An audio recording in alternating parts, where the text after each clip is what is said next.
हे hi guys.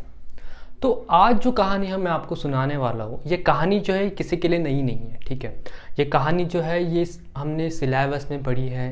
ये कहानी जो है ये घर वालों ने हमें सुनाई है, हमारी दादी ने हमें सुनाई है।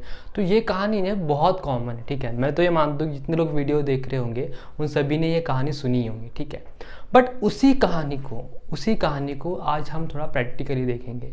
उसी कहानी को आज हम थोड़ा लॉजिकली देखेंगे और सोचेंगे कि इस कहानी को हम किस तरीके से हमारे एग्ज़ाम प्रिपरेशन के लिए या एग्ज़ाम में यूज़ कर सकते हैं। ठीक है, तो दोस्तों ये कहानी है कछुआ और खरगोश में की। ठीक है, तो आप सभी को पता है कि एक बार क्या होता है ना, कछुआ और खरगोश में रेस लग जाती है।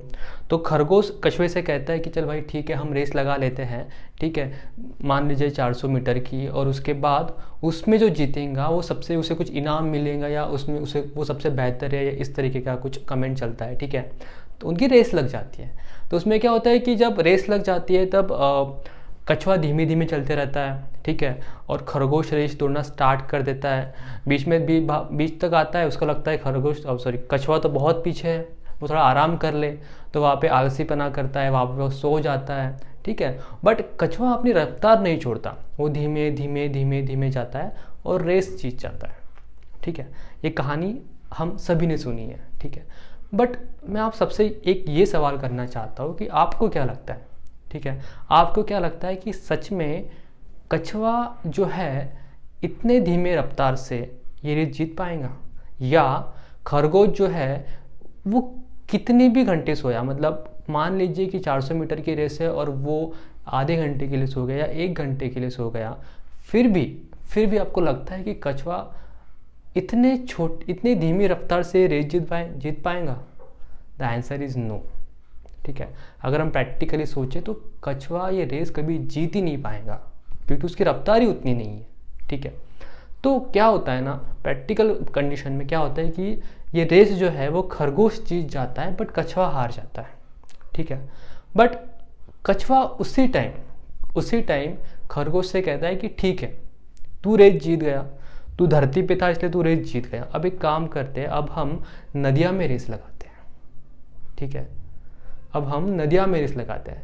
जिस समय कछुए ने खरगोश से ये सेंटेंस कहा, उसी समय तय हो गया कि रेस कौन जीतेगा। और होता है, 2 रेस लगाते हैं और कछुआ उसमें रेस जीत जाता है। ठीक है, तो इससे हमने क्या सीखा? तो इससे हमने ये सीखा कि खरगोश को पता था उसका स्ट्रॉन्ग एरिया कौन सा है, वो धरती पे जीत सकता है, उसको पता था, इसलिए उसने ये बोला कि हम धरती पे रेस लगाते हैं। कछुए को पता था कि उसका स्ट्रॉन्ग एरिया कौन सा है, उसको ये पता था कि हम नदिया में रेस लगा सकते हैं, इसलिए वो नदिया में उतरा। ठीक है, और उसने कहा कि अब हम नदिया में रेस लगाते हैं, अब कौन जीतेगा। तो इससे हमें क्या सीखना है? इससे हमें ये सीखना है कि आप जानो कि आपका स्ट्रॉन्ग पॉइंट कौन सा है। आप कोई भी कॉम्पिटिटिव एग्जाम दे रहे हो तो आपका स्ट्रॉन्ग पॉइंट क्वांट है, रीजनिंग है, या इंग्लिश है। सबसे पहले आप ये देखो, सबसे पहला आप अपना डोमेन चूज करो, आप अपना एरिया चूज करो जिस एरिया में आप स्ट्रांग हो। ठीक है, उसके बाद भी होशियार कछुआ क्या करेगा? होशियार कछुआ ये करेगा कि देखेगा कि फ्लो कहाँ से है, कहाँ से इजीली वो ट्रैवल कर सकता है, कौन से जगह पे जो दरिया है वो गहरा है वो देखेगा। तो उसी क्वालिटी को हम इसमें कैसे यूज़ कर सकते हैं कि अगर आपका स्ट्रॉन्ग पॉइंट क्वांट है तो आप देखेंगे कि इजी क्वेश्चन कहाँ पे है। ठीक है, आपका स्ट्रॉन्ग पॉइंट रीजनिंग है तो उसमें आप देखेंगे इजी क्वेश्चन कहाँ पे है। उसके बाद आप मॉडरेट पे आएंगे, उसके बाद आप हार्ड क्वेश्चन पे आएंगे। अगर आप कछुआ हो तो इन तीनों में से रिवर कौन सी आप वो देखेंगे, और अगर आप खरगोश हो तो इन तीनों में से धरती कौन सी आप वो देखेंगे। आप अपना एरिया ऑफ स्पेशलाइजेशन देखेंगे, आप अपना स्ट्रॉन्गेस्ट एरिया देखेंगे दोस्तों, और इसी चीज़ का यूज़ करके हमें क्वेश्चन पेपर सॉल्व करना है। ठीक है, तो मुझे बताना ये स्टोरी आपको कैसी लगी। ठीक है, आपके कमेंट्स इस कमेंट बॉक्स में प्लीज़ ज़रूर बता देना मुझे।